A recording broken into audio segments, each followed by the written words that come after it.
Je traque chaque minute de ma journée grâce à une application. J'ai une balance connectée sur laquelle je me pèse tous les matins et qui me donne la composition de tous les éléments de mon corps. Et enfin, je porte au poignet une montre connectée que je garde en permanence qui m'indique mon niveau de stress et la qualité de sommeil de ma nuit. Et je sais qu'à chaque fois que j'en parle, ça soulève énormément de questions comme à quoi ça te sert? Est-ce que t'en tires vraiment un bénéfice? Est-ce que c'est pas un petit peu gadget? Est-ce que t'es pas un petit peu inquiet à propos de tes données personnelles? Est-ce que ça te stresse pas plus qu'autre chose? Et bah dans cette vidéo, je vais essayer de répondre à toutes ces questions et je vais essayer de montrer pourquoi ça pourrait peut-être être bénéfique de traquer toute sa vie.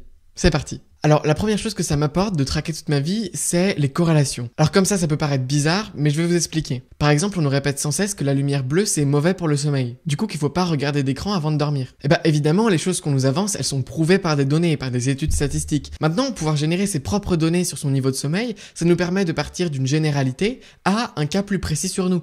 Par exemple, le gluten, on dit souvent que c'est mauvais. C'est vrai pour peut-être 2/3 de la population. Maintenant, c'est bien d'avoir des indices comme un tracker de glycémie qui nous permet de mesurer cet indice-là pour pouvoir savoir si oui ou non le gluten c'est mauvais ou bon pour nous. Ça nous permet de tester nous-mêmes des concepts qui pourraient paraître comme ça universels. En fait, ça me permet de combiner le ressenti. Par exemple, je sais que j'ai regardé mon téléphone avant de dormir et le matin, je sens que je me sens moins reposé que la nuit dernière où j'ai lu avant de dormir. Et en plus, j'ai les données de ma montre qui me confirment qu'effectivement, la lumière bleue, ça détériore ma qualité de sommeil. C'est ces petites corrélations-là qui me permettent de mener mes propres études scientifiques. Par exemple, pendant toute une période, j'ai essayé de me coucher à 21h le soir pour voir si ça allait augmenter ma durée de sommeil profond. La réponse est que oui, ça l'augmentait d'au moins 30 minutes. En ayant exactement la même quantité de sommeil, par exemple entre minuit et 9h ou entre 22h et 7h, et ben je vais pouvoir m'apercevoir avec des données réelles que ça a augmenté ma durée de sommeil profond. En fait, en ayant toutes ces données, ça me permet d'optimiser des parties de ma vie qui me permettent de me sentir plus heureux dans la vie de tous les jours. Donc à la question est-ce que ça me stresse? Bah ça me stresserait si j'y attachais de l'importance. Par exemple, si je me disais oh mon dieu, il faut absolument que la nuit prochaine j'ai au moins 2 heures de sommeil, sinon j'aurai une journée pourrie demain. Ou encore il faut absolument que je descende mon poids parce que sinon je serai un obèse. Or, bah c'est absolument pas ce que je fais, j'ai simplement ces données qui sont là pour appuyer des ressentis, pour me permettre de mener mes propres expériences et en fait de remettre en question tous les conseils qu'on me donne. Si par exemple on me dit arrête de regarder ton téléphone avant de dormir, ça va largement réduire ta qualité et ta durée de sommeil, et bah là je vais dire d'accord, et bah écoute, je vais faire l'expérience, je vais vérifier par moi-même ce que tu es en train de me dire. Je fais une semaine avec, une semaine sans, je compare les données et je me rends compte que effectivement ça détériore ma qualité de sommeil, mais pas par autant que ce que je pensais. Par exemple, je perds simplement 10 minutes en moyenne de sommeil profond sur mes nuits, ce qui n'est concrètement pas énorme. Et ça, c'est évidemment à combiner avec du ressenti, c'est-à-dire marquer tous les matins sur un cahier comment je me suis senti au réveil pour que l'expérience scientifique soit complète. Les données, elles disent pas tout. Les données, elles disent même rien sans qu'il y ait de sens qu'on donne aux données derrière. Par exemple, ça se trouve, je me sentirais mieux avec 1h30 de sommeil profond au lieu de 2 heures. Et donc, me focaliser sur cette donnée-là, ça m'apportera rien. Donc voilà, c'est toujours faire la balance, ne pas se focaliser sur des données uniquement, sinon ça nous stresse. Et savoir combiner les données avec le ressenti pour pouvoir prendre des décisions judicieuses pour optimiser le bonheur et le bien-être qu'on a dans sa vie. Donc concrètement, est-ce que ça m'a aidé à prendre des décisions? Eh ben oui, complètement, puisque je constate que les jours où je fais du sport, et plus particulièrement du cardio, eh ben ces jours-là, j'ai une qualité de sommeil qui est supérieure aux jours où je fais pas de sport du tout. De même, je constate que quand je prends un café après midi, parce que je traque aussi ma consommation de café, et ben je dors moins bien la nuit. Alors là, je parle beaucoup de sommeil, mais on pourrait parler de plein d'autres domaines dans sa vie. On pourrait parler de bonheur au quotidien, sachant que je note tous les soirs comment je me suis senti pendant ma journée. Et ben je pourrais croiser ces données de ressenti avec des données comme la météo, mon niveau de stress en fonction du jour, ma liste de to-do et le temps que j'ai passé sur les différentes applications. Et je pourrais tirer des conclusions comme on peut observer sur cette semaine, attention, c'est pas une règle générale, c'est pas quelque chose qui sera vrai toute ma vie, mais sur cette semaine, en général, on peut observer que quand je passe plus de 2 heures par jour à regarder YouTube, et ben mon niveau de bonheur, il est diminué que quand par exemple je vais marcher pendant 30 minutes. Du coup, ça me permet de faire des décisions avisées et de changer un petit peu mon emploi du temps pour inclure des choses qui me font du bien. Parce que par exemple, si on pense que se divertir, ça nous fait du bien et travailler, ça nous fait du mal, si on constate que notre ressenti de bonheur dans la journée, il est inversement proportionnel à ce qu'on croyait, et ben ça va nous encourager à plus travailler au final. Par contre, de là, je pense qu'il y a 2 avertissements qui sont importants de prendre en compte. Le premier, c'est que si vous cherchez à améliorer une donnée en particulier et que vous vous focalisez uniquement sur améliorer cette donnée, et ben d'autres aspects de votre vie vont changer parce qu'ils dépendaient de cette donnée-là. Si vous essayez par exemple à tout prix de perdre du poids, vous vous focalisez sur diminuer ce chiffre-là, sauf que votre niveau de bonheur, vous allez peut-être vous rendre compte qu'il diminue en parallèle puisque vous allez moins manger et manger vous procurait du plaisir. Donc une donnée ne peut pas être prise séparément, ça doit être une partie d'un tout. Et ça va dans le même sens que dire, bah, une donnée, ça reflète uniquement une hygiène de vie. Donc on ne doit pas chercher à améliorer une donnée, on doit chercher à changer l'hygiène de vie qui nous conduit à observer une donnée qui nous plaît pas. Donc en fait, j'ai des données qui sont en fait mes compagnons d'objectivité, qui me permettent de mener mes propres expériences scientifiques et d'améliorer ma vie pour être plus heureux et plus productif au quotidien. Sachant que la productivité, encore une fois, c'est pas un truc de performance où il faut améliorer des chiffres, c'est simplement faire plus des choses que j'aime et moins des choses que j'aime pas. Donc savoir précisément où va le temps dans mes journées, ça me permet aussi de faire des décisions avisées tout en prenant en compte mon niveau de bonheur. L'idée, c'est de voir la complexité du réel avec toutes ces variables et de voir comment on peut faire évoluer le tout vers un objectif plus enviable. En revanche, si on se concentre uniquement sur un des aspects du réel et qu'on prend cette partie du réel comme le réel en entier, eh ben on fait que se leurrer et on n'ira jamais vers l'idéal qu'on vise. Maintenant, je vais vous parler des 2 services les plus cool qui me servent au quotidien et qui me traquent en permanence. C'est Google Maps. Alors il y en a beaucoup qui vont râler dans les commentaires certainement, mais j'adore savoir où j'étais chaque minute de ma journée depuis 2016 et de pouvoir le visualiser d'une manière super interactive sur la carte de Google Maps.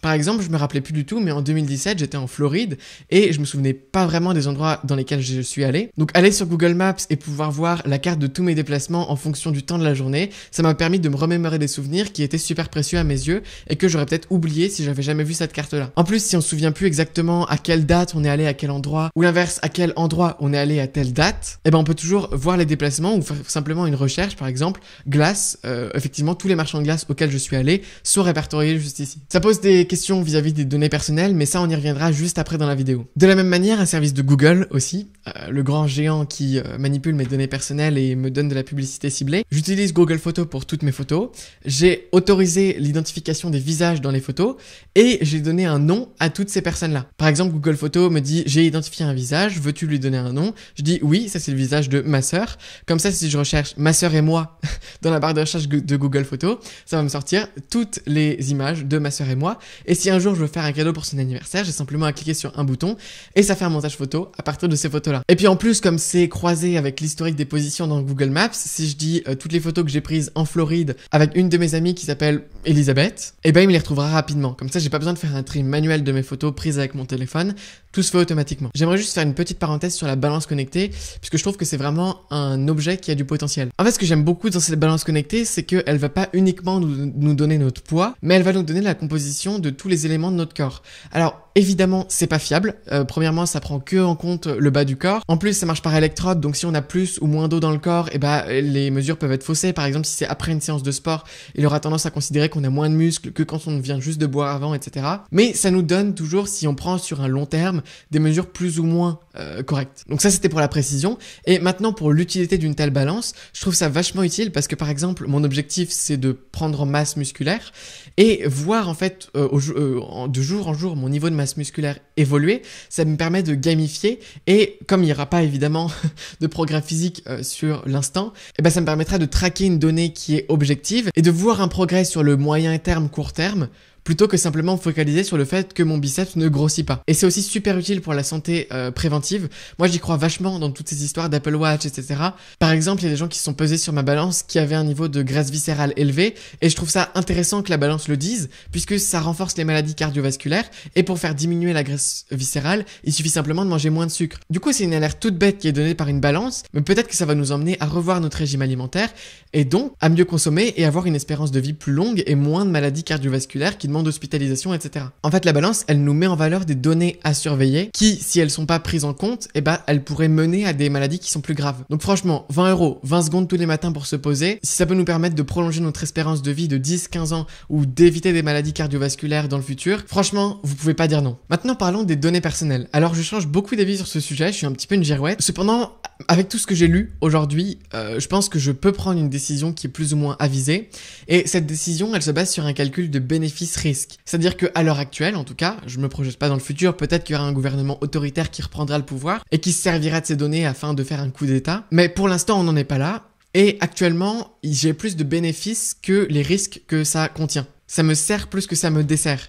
Je sais pas si ça fait du sens, mais c'est Chris Dandy qui dit ça. Si vous tapez l'homme le plus connecté au monde sur Google, vous allez pouvoir trouver son nom. Concrètement, les données dont je vous ai parlé dans cette vidéo, je les trouve pas si graves. C'est-à-dire que le fait que Google sache en temps réel mon rythme cardiaque ou le poids que je fais sur ma balance, ça me dérange pas spécialement. Par contre, ce qui me dérange plus, évidemment, c'est par exemple le fait que Gmail peut chercher dans ma boîte mail pour me proposer des publicités encore plus ciblées. Ou encore que l'algorithme YouTube me recommande uniquement des vidéos parce qu'il sait que je vais les aimer par rapport aux choses que j'ai regardées juste avant. Là, je pense que c'est réellement un problème sociétal auquel on fait face, que ce soit des algorithmes qui choisissent ce que les citoyens vont consommer, et bien souvent uniquement pour qu'ils restent plus longtemps sur la plateforme et qu'ils soient plus réceptifs à des publicités. Il y a une sorte de perte du libre arbitre puisque c'est plus nous qui choisissons ce qu'on va consommer, mais c'est un algorithme. Moi par exemple, j'ai mon propre flux d'abonnements que je constitue sur une plateforme qui s'appelle Feedly, dans laquelle je mets tous les blogs que je suis, tous les podcasts que j'aime bien et toutes les chaînes YouTube auxquelles je suis abonné. Comme ça, je suis plus dépendant d'un algorithme, mais c'est moi qui choisis les abonnements que je fais et je peux les voir complètement en dehors de la plateforme et de ses recommandations. Donc voici mes recommandations si l'idée de traquer votre vie vous plaît. Le premier stade du projet, ça va être de commencer par les fonctions natives sur votre téléphone.